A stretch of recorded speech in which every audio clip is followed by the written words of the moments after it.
আসসালামু আলাইকুম। আজকে আমরা কথা বলবো এইচএসসি কমপ্লিটিং সেন্টেন্স নিয়ে। হ্যাঁ, আজকে প্রথমত এটা হচ্ছে এইচএসসি কমপ্লিটিং সেন্টেন্সের ফার্স্ট ভিডিও, যেখানে আমরা রুলস নিয়ে কথা বলবো। হ্যাঁ, রুলস আর একটু প্র্যাকটিস। হ্যাঁ, পর্ব 2 এ আমরা একদম প্র্যাকটিক্যালি সলভ করব। তো ফার্স্টে আছে, আপনারা যদি একটু রুলসে দেখেন, রুল 1 ইট ইজ টাইম। তো এখানে ইট ইজ টাইমের পরে দেখেন আছে ফর পার্সোনাল অবজেক্ট, এই পার্টটা বাদ দেন। এরপর গেছে 2 plus V1, it is time বা ইট ইজ হাই টাইম মানে এটাই উপযুক্ত সময়। এই বাংলা নোটটাকে খাতায় করেন। ইট ইজ হাই টাইম বা ইট ইজ টাইম মানে হচ্ছে উপযুক্ত সময়, এটাই উপযুক্ত সময় এটা করার। হ্যাঁ, it is high time to solve this matter, এই ম্যাটারটা সলভ করার এটাই উপযুক্ত সময়। 2 প্লাস ভি1 দিয়ে আপনি করতে পারেন। আচ্ছা, আরেকটা হচ্ছে ইট ইজ হাই টাইমের পরে বা ইট ইজ টাইমের পরে আপনি সাবজেক্ট আনলেন। It is high time we solved the matter, অর্থাৎ সাবজেক্টের পরে আপনাকে ভার্বের পাস্ট ফর্ম আনতে হবে। যদি সাবজেক্ট আনেন তাহলে পাস্ট ফর্ম, আর যদি টু আনেন তাহলে ভি1, কোনো সাবজেক্ট আনতে পারবেন না। আচ্ছা, তাহলে এই পর্যন্ত তো বোঝা গেল যে ইট ইজ হাই টাইম কে আমরা দুই ভাবে করতে পারি।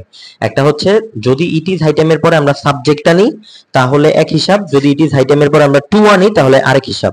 ইট ইজ হাই টাইমের পরে যদি টু আনি, it is high time to solve the matter, it is high time to do the sum regularly, it is high time to remove this problem, it is high time we removed the problem, it is high time we solved the matter।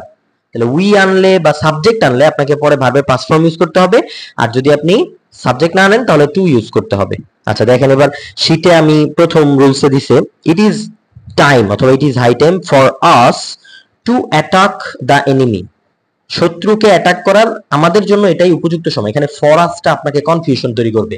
যেমন ধরেন স্ট্রাকচারের মধ্যে পড়ে কিন্তু two, স্ট্রাকচারের ভিতরে পড়ে subject, two থাকলে ভি1, সাবজেক্ট থাকলে আপনি ভার্বের পাস্ট ফর্ম দিবেন। কিন্তু ইট ইজ আইটেমের পরে ধরেন ফর দিয়ে আপনাকে টান দিয়ে দিল।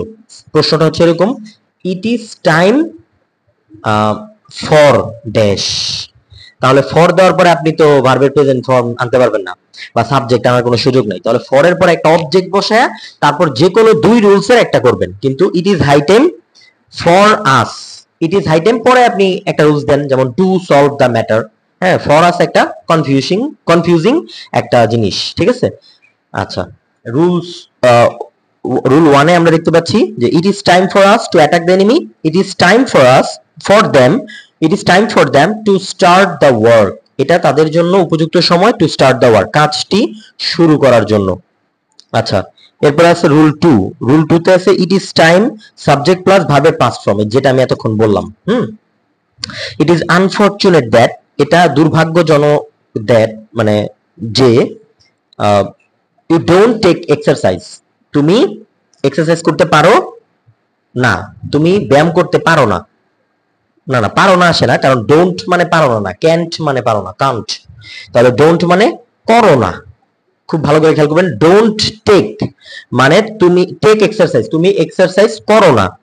ইট is time you took regular physical exercise, এটাই উপযুক্ত সময় তুমি regular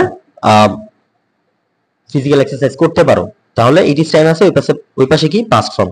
it is time we went home, আমাদের বাসায় যাওয়ার এটাই উপযুক্ত সময়। আচ্ছা, এটাকে আমরা কিভাবে করতে পারি, আপনি এটার একটা বিকল্প আনসার দেন। It is time we went home না দিয়ে দিতে পারি কি, it is time to go home, it is time to go home. দেখেন এখানে কিন্তু ফর এর একটা ইয়ে দিতে পারতেন, it is time for us to go home, এটাও কিন্তু হয়। তাহলে তিনটা আনসার। এরপরে it is time they earned their livelihood, জীবিকা নির্বাহ করার এটাই তার উপযুক্ত সময়, ঠিক আছে। এই হচ্ছে rule 1 A it is high time বা ইট ইজ টাইম।